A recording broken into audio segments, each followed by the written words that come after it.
30 ஆண்டுகளாக தலைமறைவாக இருந்த தீவிரவாதிகளை கைது செய்தது தமிழ்நாடு காவல்துறையின் சாதனை.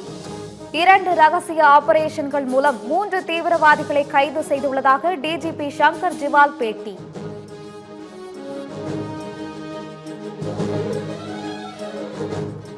சுதந்திர போராட்ட வீரர் அழகுமுத்துக்கோனின் 268வது பிறந்த நாள். அழகுமுத்துக்கோன் திருவுருவ சிலைக்கு முதலமைச்சர் ஸ்டாலின் மரியாதை.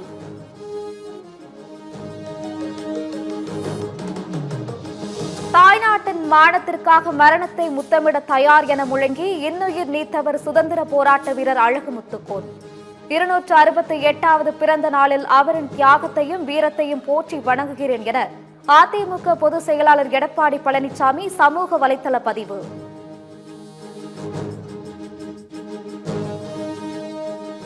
கீழடி விவகாரத்தில் மத்திய அரசு தனது நிலைப்பாட்டை மாற்றிக்கொள்ள வேண்டும் என அமைச்சர் தங்கம் தென்னரசு வலியுறுத்தல்.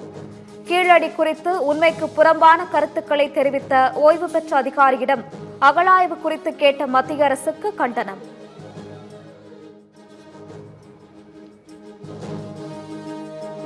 வெளிநாட்டு பயணத்தை நிறைவு செய்து நாடு திரும்பிய பிரதமர் மோடி கலவரத்தால் பாதிக்கப்பட்டுள்ள மணிப்பூருக்கு செல்வாரா? காங்கிரஸ் மூத்த தலைவர் ஜெய்ராம் ரமேஷ் கேள்வி.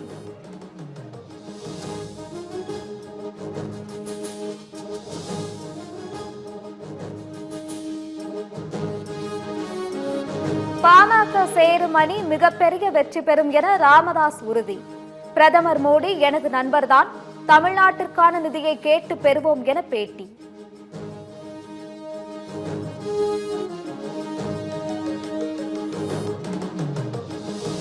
ஆபரண தங்கம் விலை சவரனுக்கு 440 ரூபாய் உயர்வு. 1 கிராம் 9,075 ரூபாய்க்கும் சவரன் 72,600 ரூபாய்க்கும் விற்பனை.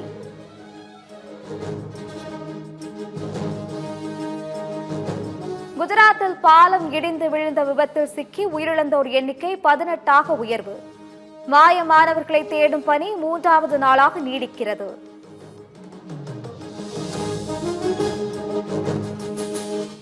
அரசியல் தலைவர்கள் 75 வயது ஆன பிறகு ஓய்வு பெற்று மற்றவர்களுக்கு வாய்ப்பு அளிக்க வேண்டும் என RSS தலைவர் மோகன் பகவத் பேச்சு. பிரதமர் மோடிக்கு செப்டம்பரில் 75 வயதாகும் நிலையில் மோகன் பகவத் பேச்சால் சலசலப்பு.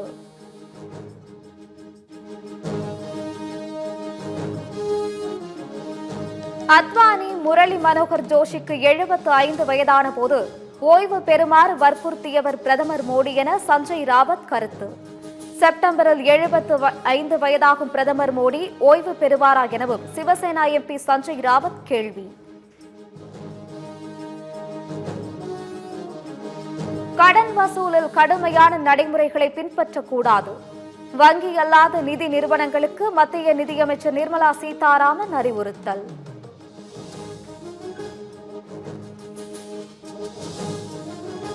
அறநிலையத்துறை சார்பில் கல்லூரிகள் தொடங்கக்கூடாது என பேசியதற்கு கடும் எதிர்ப்பு எழுந்ததால் மாற்றி பேசியிருக்கிறார் எடப்பாடி பழனிசாமி.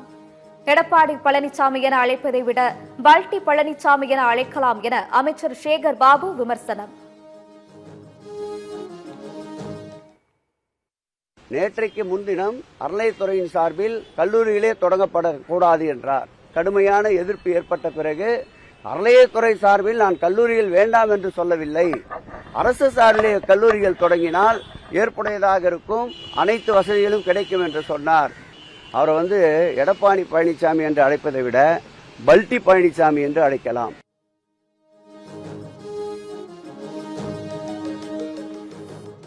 வரும் 27, 28 ஆகிய தேதிகளில் தமிழகம் வருகிறார் பிரதமர் மோடி. கங்கை கொண்ட சோழபுரத்தில் நடக்கும் நிகழ்ச்சியில் கலந்து கொள்கிறார்.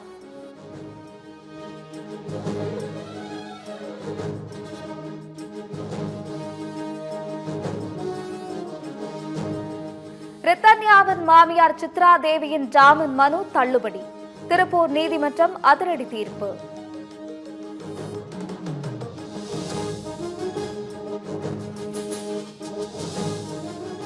திருப்பூர் நொய்யல் ஆற்றில் கழிவுகள் கலப்பதை தடுக்க வலியுறுத்தி போராட்டம் அறிவிப்பு. நாளை மறுநாள் உண்ணாவிரத போராட்டத்திற்கு நோட்டீஸ் வழங்கி விவசாயிகள் அழைப்பு.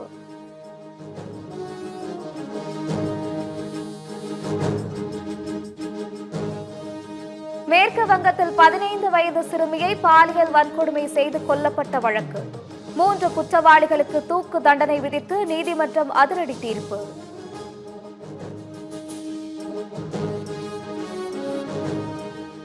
ஈரானுக்கு யாரும் செல்ல வேண்டாம் என அமெரிக்க மக்களுக்கு அந்நாட்டு வெளியுறவுத்துறை அமைச்சகம் அறிவுறுத்தல்.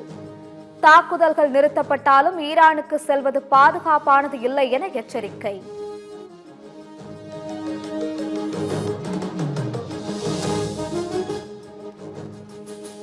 கனடா நாட்டின் பொருட்களுக்கு 35% இறக்குமதி வரி அமெரிக்க அதிபர் டொனால்ட் ட்ரம்ப் அறிவிப்பு.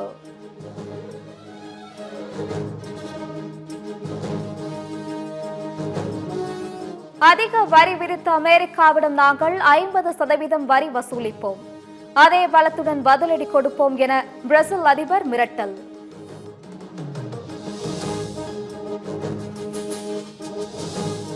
பாகிஸ்தானின் பலுச்சிஸ்தான் மாகாணத்தில் பேருந்தில் சென்ற 9 பயணிகள் சுட்டுக் கொலை. பயணிகளை கீழே இறக்கி சோதனை செய்த கிளர்ச்சியாளர்கள் 9 பேரை சுட்டுக் கொன்றதால் பரபரப்பு.